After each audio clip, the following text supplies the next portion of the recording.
আসসালামু আলাইকুম শ্রোতা বন্ধুরা, আমি আতিকুর রহমান স্বাগত জানাচ্ছি আপনাদেরকে এডুকেয়ার কানাডা চ্যানেলে। কথা বলছি কানাডার আলবার্টা প্রভিন্সের এডমন্টন শহর থেকে। আশা করি আমাদের এই ভিডিওটি আপনাদের ভালো লাগবে। এটি একটি ইনফরমেটিভ ইমিগ্রেশন সংক্রান্ত ভিডিও এবং যদি চ্যানেলটি ভালো লাগে অবশ্যই আপনাদের ফ্রেন্ড ফ্যামিলির সাথে শেয়ার, সাবস্ক্রাইব এবং লাইক করবেন। আমরা ইমিগ্রেশন সংক্রান্ত অনেক ভিডিও তৈরি করব এবং এগুলি সবগুলি আপনাদের সাথে শেয়ার করব যেন সবাই উপকৃত হতে পারে। সেজন্য সবার সাথে অবশ্যই লাইক, সাবস্ক্রাইব এবং শেয়ার করবেন। ধন্যবাদ এবং আসুন আমরা আমাদের আজকের ভিডিও সম্পর্কে জেনে নেই।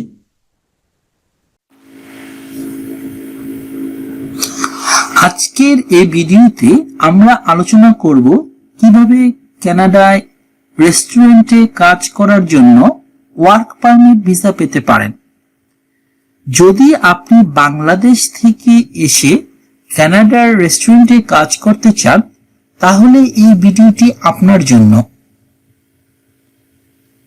প্রথমে জেনে নেওয়া যাক কানাডার রেস্টুরেন্ট ওয়ার্কার ভিসার জন্য কি কি ধাপ রয়েছে।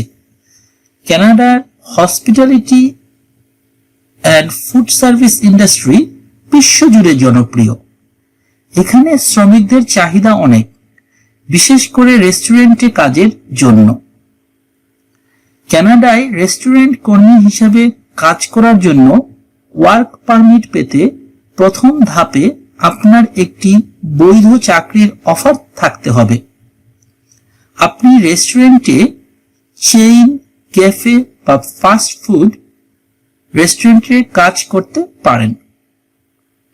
এই অফার পাওয়ার পরেই আপনাকে ওয়ার্ক পারমিটের আবেদন শুরু করতে হবে।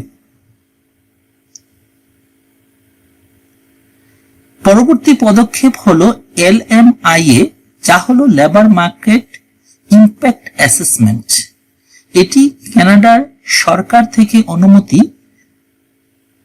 যা নিশ্চিত করে যে দেশীয় কর্মীর বদলে একজন বিদেশি কর্মীকে কাজটি দেওয়া যাচ্ছে। আপনার নিয়োগকর্তাকে এটি পেতে হবে।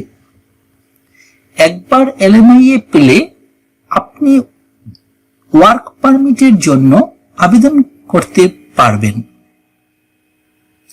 ওয়ার্ক পারমিটের জন্য আবেদন করতে গেলে আপনার passport, job offer letter, LMIA অনুমোদন এবং অন্যান্য কাগজপত্র থাকতে হবে। কানাডার ইমিগ্রেশন ওয়েবসাইট থেকে আবেদন করা যায় অথবা কোনো অভিজ্ঞ কনসালটেন্টের সহায়তাও নিতে পারেন। ভিসা আবেদন সফল হলে আপনি কানাডায় এসে রেস্টুরেন্টে কাজ শুরু করতে পারবেন। অনেক সময় কানাডার ওয়ার্ক পারমিট 2 থেকে 3 বছরের জন্য দেওয়া হয় এবং এই সময়ের মধ্যে আপনি স্থায়ী বাসিন্দা হওয়ার জন্য আবেদন করতে পারবেন। তাহলে এটি ছিল আমাদের কানাডার রেস্টুরেন্ট ওয়ার্কারদের ওয়ার্ক পারমিট সম্পর্কে গুরুত্বপূর্ণ তথ্য। আশা করি ভিডিওটি আপনাদের জন্য সাহায্যকারী হয়েছে।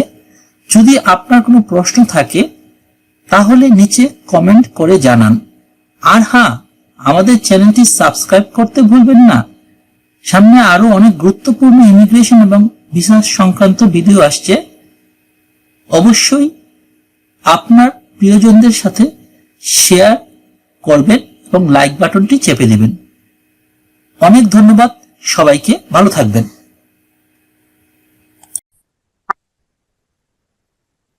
আশা করি আজকের এই ভিডিওটি আপনাদের ভালো লেগেছে। আর ভালো লাগলে অবশ্যই এরকম নতুন নতুন ভিডিও সবার আগে পাওয়ার জন্য আপনারা চ্যানেলটিকে সাবস্ক্রাইব করে রাখবেন এবং ভালো লাগলে অবশ্যই লাইক এবং শেয়ার বাটনটি প্রেস করবেন। সবার জন্য অনেক শুভকামনা রইল। আবার দেখা হবে নতুন একটা কোনো ইমিগ্রেশন সংক্রান্ত নতুন ভিডিওতে। সে পর্যন্ত সবাই ভালো থাকবেন। আল্লাহ হাফেজ।